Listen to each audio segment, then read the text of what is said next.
صبح ہو جائے اور کچھ تہمت لگائی جائے، کیا مسائل ہے، یہ بڑے نازک اور لطیف ہے۔ قرآن کریم نے ان سب کو ذکر فرمایا، اللہ کے نبی صلی اللہ علیہ وسلم نے ذکر فرمایا۔ افسوس یہ ہے کہ ہم لوگ ان سماجی مسائل کو جانتے ہیں۔ جو آدمی تجارت کرتے ہیں ان کو مسائل معلوم ہے، کاشتکار ہے، کھیتی باڑی کرتے ہیں، اسرت کس کو کہتے ہیں، زکوٰۃ کس کو کہتے ہیں، اور پھر آپس میں کھیتی باڑی کے مسائل کیا ہے، ہم اس کو نہیں جانتے۔ ہمارا نوجوان لڑکا اور نوجوان لڑکی اور اسی طرح سماج میں وراثت کے مسائل نہ جانتے ہیں اور نہ اس کے بعد آگے بڑھتے۔ اس لیے سب سے بڑی جو تکلیف ہے، ہم نے خود شریعت کو نہیں سمجھا ہے، تو اللہ پاک نے غیروں کو مسلط کر کے ہم سے شریعت کو کھینچنے کی یہ کوشش۔ جب عملی زندگی میں نہیں ہے، کچھ نوجوانوں نے یہ بھی کہا مجھے کہ مولانا اب کیا باقی رہا، طلاق ہے، میراث ہے، وقف کے مسائل ہے، یہ 2-4 مسائل تو اب باقی رہے ہیں، باقی سب تو ان کے ہی اصول سے ہم کرتے ہیں۔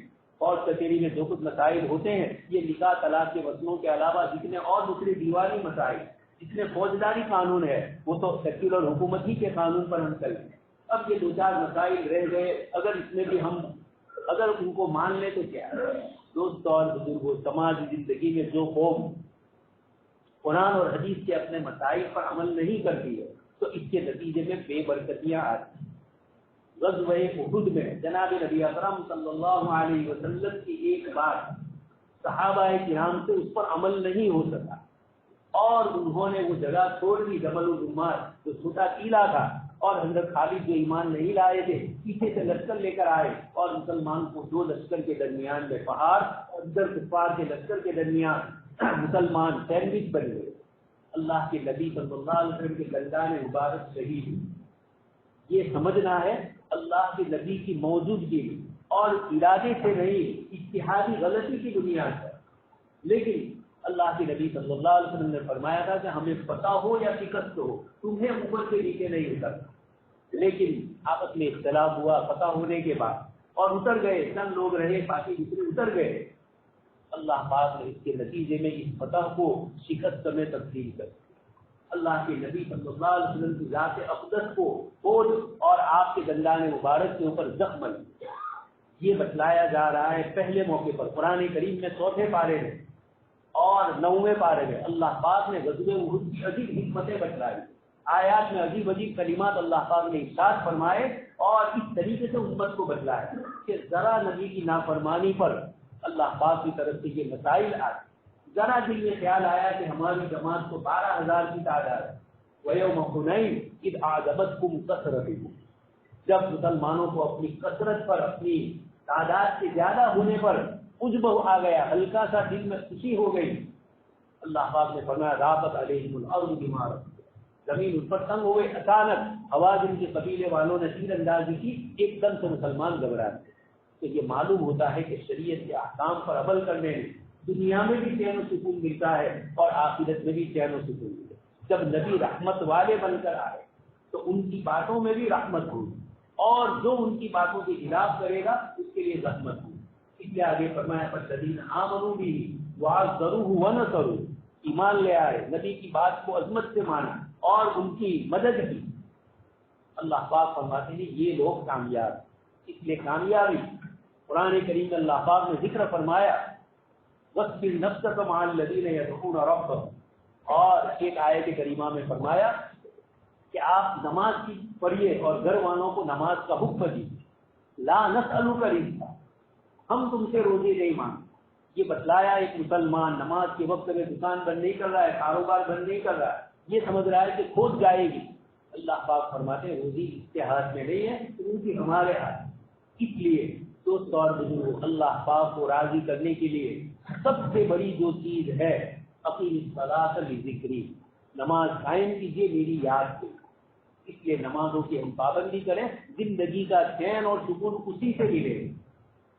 یہ آپ سنی چکے ہیں، آقا مسجد میں نہیں آتا تھا اور غلام مسجد میں پہنچ گیا، اب وہ باہر انتظار کر رہا ہے، یہ اندر ہے، نکل ہی نہیں رہا ہے۔ اس کو اللہ پاک کے ساتھ عشق اور محبت کی، یہ نمازوں میں مصروف ہے، اور وہ آقا وہاں سے کہہ رہا ہے کہ جلدی آؤ، کہا نکلنے نہیں دے۔ کون نکلنے نہیں دیتا؟ آقا تو میں ہوں تمہارا، کون کس کی ہمت ہوئی؟ کہا جو تجھے اندر نہیں آنے دیتا وہ مجھے باہر نکلنے۔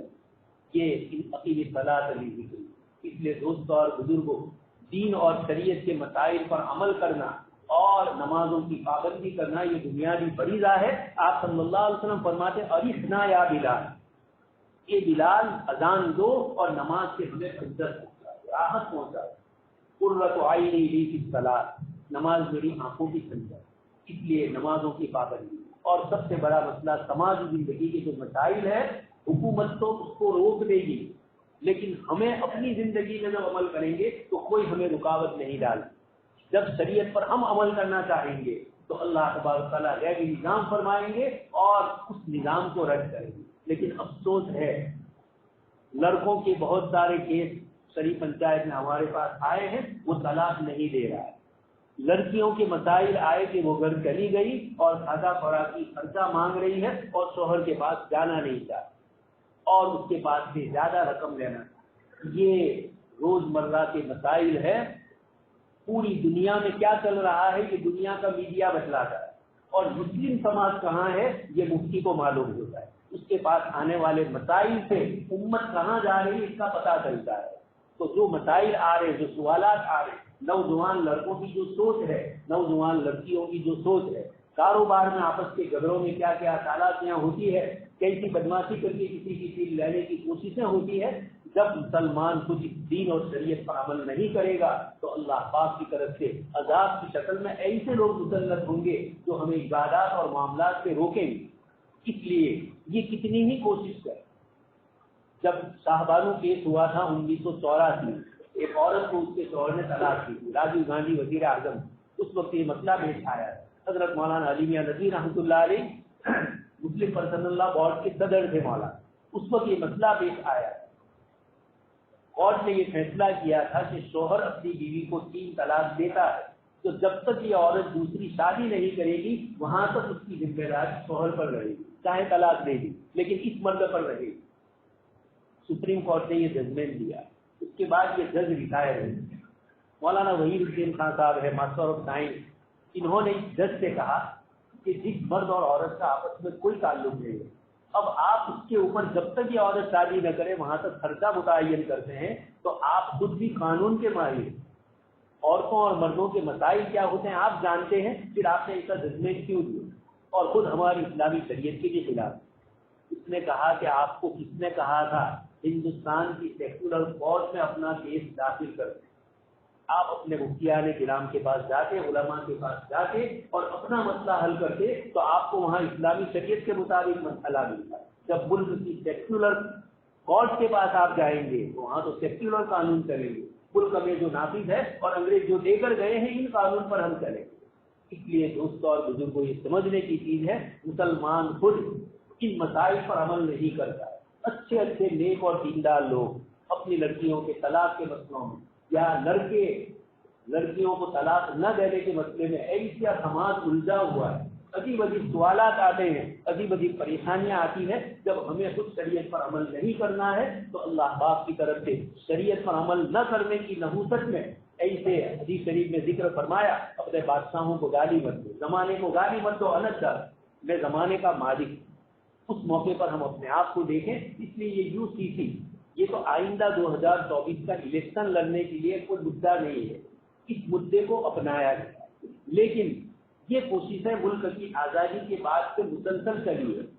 3 طلاق کا مسئلہ آیا، اس کے اوپر بریک لگا دی، اب آئندہ دوسری شادی پر بریک لگانے کی کوشش ہے، حلالے پر پابندی لگانے کی کوشش ہے۔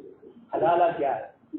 ہمارا نوجوان مسائل نہیں جانتا ہے، شریعت میں جو میاں بیوی کے مسائل ذکر کے بالکل معلوم نہیں، اب سیدھی 3 طلاق دے دیتا ہے، 3 کے بعد مسئلہ ختم ہو گیا۔ فَإِن طَلَّقَهَا فَلَا تَحِلُّ لَهُ مِن بَعْدُ، اب اس کے بعد دوسری جب تک شادی نہیں یہ عورت کرے گی اور پھر یہ مرد اس سے نکاح کرے، کتاب اللہ نے اس کو ذکر کرنا۔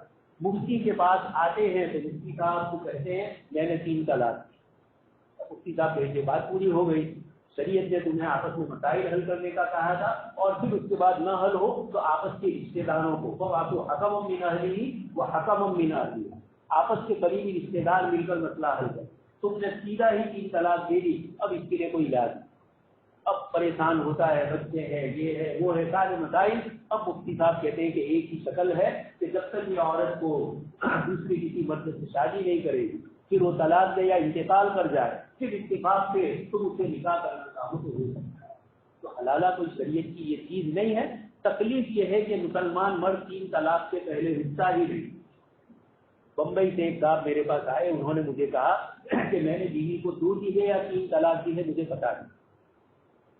تھوڑی دیر ادھر ادھر گھمایا، پھر میں نے کہا کہ بات یہ ہے کہ 3 طلاق پر طلاق نہیں ہوتی، 4تھی پر طلاق دی۔ تو آہستہ سے مجھے کہہ رہا ہے کہ مولانا میں نے 3 دی۔ میں نے کہا بس یہی کہنا تھا، مجھے مسئلہ ہی معلوم نہیں تھا کہ 2 اور 3 اصل 70 میں ڈالنے کے لیے آتے ہیں، 17 جگہ مسئلے پوچھتے ہیں، مسائل معلوم ہو جاتے ہیں، لیکن جاتے ہیں کہ کسی مفتی صاحب سے حلال کروانے، اس کے کندھے پر رکھ کر ہم حلال کریں۔ علامہ کشمیری رحمۃ اللہ علیہ کے پاس ایک صاحب آئے مسئلے کے سلسلے، حضرت نے منع کیا، وہ بار بار اصرار کر رہا ہے۔ حضرت علامہ کشمیری نے فرمایا تم کو جو کرنا ہو کرو، انور شاہ کے کندھے پر بندوق مت چلا، تم کو کرنا ہو کر لو جائز سمجھ کر، لیکن میں جائز اس کو نہیں کروں گا۔ اس لیے یہ جو مسائل آتے ہیں، اب یہ لوگ اسلام کو بدنام کر رہے ہیں کہ حلال علی کیا چیز، عورت پر ظلم ہو رہا ہے دوسرے مرد کے ساتھ شادی کر، یہ چیزیں شریعت میں نہیں ہے۔ اسی لیے آپ صلی اللہ علیہ وسلم نے لعن اللہ المحلل والمحلل فرمایا، لیکن قرآن نے خود اس مسئلے کو ذکر کر کے بتلایا کہ مجبوری کے درجے میں اگر اس طرح ہوا، ایک عورت آئی اور انہوں نے کہا کہ پہلے شوہر کے پاس واپس جانا ہے، دوسرے شوہر سے طلاق لینا ہے، تو لا حتیٰ تذوق العصیلۃ ویذوق العسیر، وہ تمہارا سہج سکے تو مسکا سکتے۔ اللہ کے نبی صلی اللہ علیہ وسلم نے یہ سارے زندگی کے مسائل بتلائے ہیں، لیکن ہم لوگ اس پر عمل نہیں کرتے، نہ جانتے، اس لیے یہ ساری پریشانیاں آتی ہیں۔ اس لیے یہ جو اس وقت مسئلہ آیا ہے، اور ماشاء اللہ آپ حضرات نے تو سب نے ہی لو کمیشن کو جو پہنچانا تھا، مولانا ابراہیم صاحب نے سنایا، پورے گاؤں نے محنت کر کے نوجوانوں نے یہ چیز پہنچائی۔ دوستوں اور بزرگوں، یہ سیکولر ملک ہے، اس میں سیکولر جو قانون اور اصول ہوتے ہیں اس کی روشنی میں ہمیں مسائل حل کرنا، قانون اپنے ہاتھ میں ہم لیں گے تو مسئلے بگڑ جاتے ہیں۔ اس لیے ابھی مسلم پرسنل لا بورڈ نے اتنا ہی کہا کہ ہم لو کمیشن تک یہ پہنچا۔ بہت سے غیر مسلمین مسلمانوں سے اچھے تعلقات رکھتے، انہوں نے اشکال کیا کہ ابھی تو آیا نہیں حکومت کی طرف سے کہ کوڈ کیا ہوگا، کون سے قانون ہوں گے، اور اس سے پہلے آپ لوگ منع کرتے ہیں۔ ہم نے اس کا جواب دیا کہ اگر لو کمیشن یہ نہ پوچھتی تو ہم کچھ نہیں بولتے، لیکن وہ خود پوچھ رہی ہے۔ ملک کا وہ قانونی ڈھانچہ بنانے والے لوگ جن کے مشورے سے پارلیمنٹ میں قانون پاس ہو، اس کو کہا جاتا ہے لو کمیشن۔ یہ مشورے دیتے ہیں، پورے ملک کا غور و فکر کر کے پورے ملک میں لو کمیشن پھیلی ہوئی ہے ان کے آدمی، تو یہ قانون بنانے کے لیے یہ کمیشن مشورہ دیتا ہے۔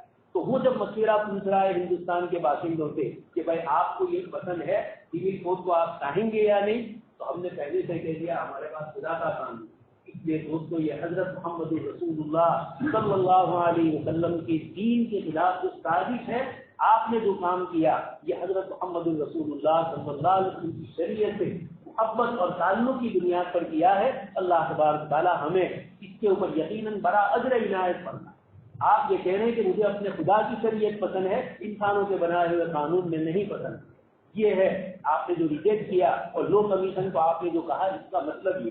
اس لیے دنیا میں انسانی قانون خدائی قانون، UCC انسانی قانون ہے، اور اللہ کا قانون قرآن اور حدیث ہے۔ اللہ پاک سے دعا ہے کہ اللہ تبارک تعالیٰ ہمیں اس قانون پر عمل کرنے کی توفیق نصیب فرمائے، اور دوسروں تک اس کو پہنچانے کی اللہ کا توفیق نصیب فرمائے۔ اللہ پاک نے اتنی عظیم نعمت اسلام کی شکل میں دی ہے، ہم خود اس پر قدر کریں، اس پر عمل کریں، اور دوسروں تک اس کو پہنچائے۔ عملی طریقے سے بھی، دعوت کے طریقے سے بھی اسلامی شریعت کے مسائل لوگوں تک پہنچا کر بتلایا جائے یہ کیا ہے۔ سہار سمت سے دین اسلام کے قانون پر حملے ہو رہے ہیں، جبکہ وہ باطل پر ہے اور ہم حق پر ہیں۔ ہم صحیح صاف ستھری زندگی جس کو جب یہ کریم صلی اللہ علیہ وسلم نے دی، اس کے مقابلے میں دوسرے طریقے ہیں، تو اللہ پاک ہم سب کو اس شریعت پر عمل کرنے کی توفیق نصیب فرمائے۔ آمین وآخر دعوانا الحمدللہ۔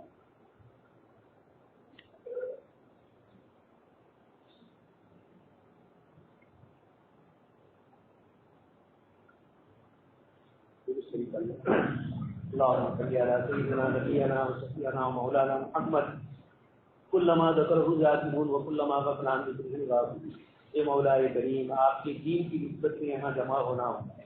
ہم سب جانتے ہیں ہمارے اعمال اس درجے پر نہیں ہے کہ آپ کی بارگاہ عالی میں قبول ہے، لیکن مولا ہماری زبانیں، ہمارا دماغ، ہمارا دل آپ کے دین اور آپ کی شریعت کی باتوں میں لگا ہوا ہے۔ مولا ہماری عملی کوتاہی کو معاف فرمائے۔ اس گئے گزرے دور میں، اس فساد اور فتنے کے دور میں جہاں اسلامی تعلیمات کو میڈیا کے ذریعے بدنام کیا گیا ہے، اے مولا کریم ہماری بد عملی نے دین اور شریعت کو لوگوں کے لیے کھلونا بنا دیا۔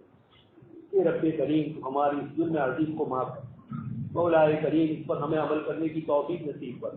مولا تیرا دین اور شریعت ہے، تو چونٹی سے بھی کام لے سکتا ہے، تو ابابیل سے کام لیتا ہے۔ اے رب رحیم آپ نے ہمیں مومن اور مسلمان گھرانے میں پیدا کر۔ مولا کریم ہماری کوتاہیوں کو معاف کر، آپ کی شریعت سے محبت اور عظمت نصیب فرمائے۔ 1400 سالہ نبی اور نبی کے نائبین، علماء کرام، محدثین، مفسرین، مجتہدین کی یہ مشترک محنت ہے جو آج کے اس سائنس کے دور میں بھی دین اور شریعت کو لوگوں تک پہنچانے کی ہمیں توفیق عنایت ہے۔ مولا کریم ان تمام اکابرین کی قبروں کو جنت الفردوس میں مولا کریم ان کو اعلیٰ مقام نصیب فرما، ان کو کروٹ کروٹ جنت نصیب فرما، تحت نگاہ ان حضرات کی قبروں کو پر نور فرما دے۔ مولا کریم ان کے احسان عظیم کو ہم بھول نہیں سکتے۔ اگر یہ مسائل ہمیں نہ بتلاتے تو آج ہم بھی دنیا کی دوسری قوموں کی طرح در بدر بھٹکتے رہتے۔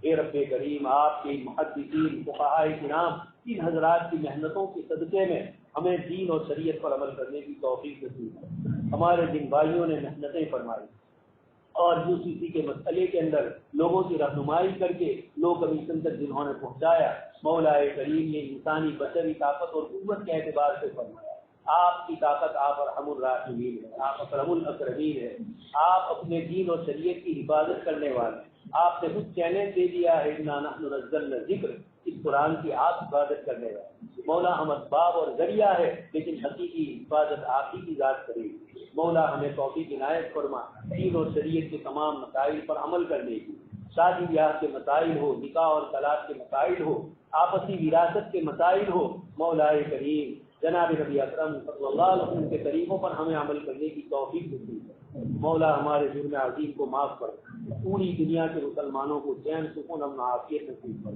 پوری انسانیت کو جناب نبی اکرم صلی اللہ علیہ وسلم کے لائے ہوئے دین کے طریقوں سے فائدہ اٹھانے کی توفیق نصیب۔ مولا ہماری بدقسمتی سے وہ بیچارے محروم ہیں، اے مولا کریم ہمارے جرم عظیم کو معاف فرما کر اپنے بندوں تک آپ اپنی شریعت کو اپنی حکمت اور اپنی تدبیر سے پہنچا دیجیے۔ اے مولا کریم جو کچھ یہاں ہو رہا ہے آپ علیم و خبیر ہیں۔ رب کریم اس ملک میں چین و سکون امن و عافیت عطا فرمائے۔ ملک میں جن جن علاقوں میں جن جن لوگوں پر ظلم اور زیادتی ہو رہی ہے، اے رب کریم آپ انصاف کو پسند فرمائے، آپ نے ظلم کو ناپسند فرمایا۔ مولا ہم سے ہونے والے ظلم کو بھی اور ہم پر ہونے والے ظلم کو بھی اے مولا کریم آپ دور فرما دیجیے۔ اللهم انا نسألك من خير ما سألك منه نبيك وحبيبك محمد صلى الله عليه وسلم، ونعوذ بك من شر ما استعاذك منه نبيك وحبيبك محمد صلى الله عليه وسلم، أنت المستعان عليك البلاغ، لا حول ولا قوة، سبحان ربك رب العزة عما يصفون، وسلام على المرسلين، والحمد لله۔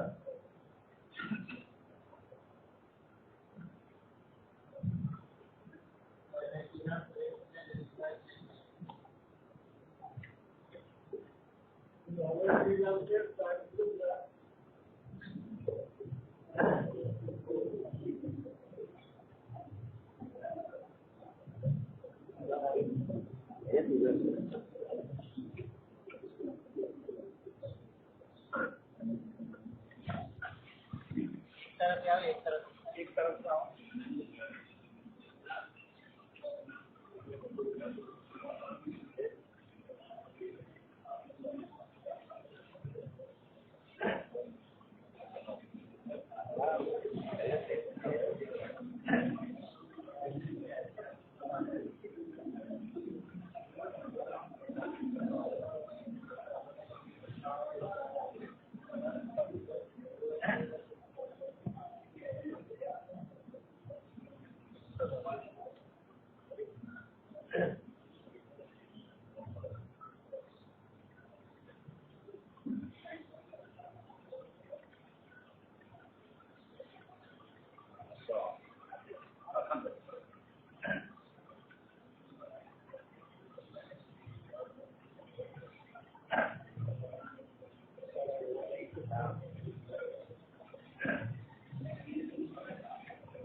کریے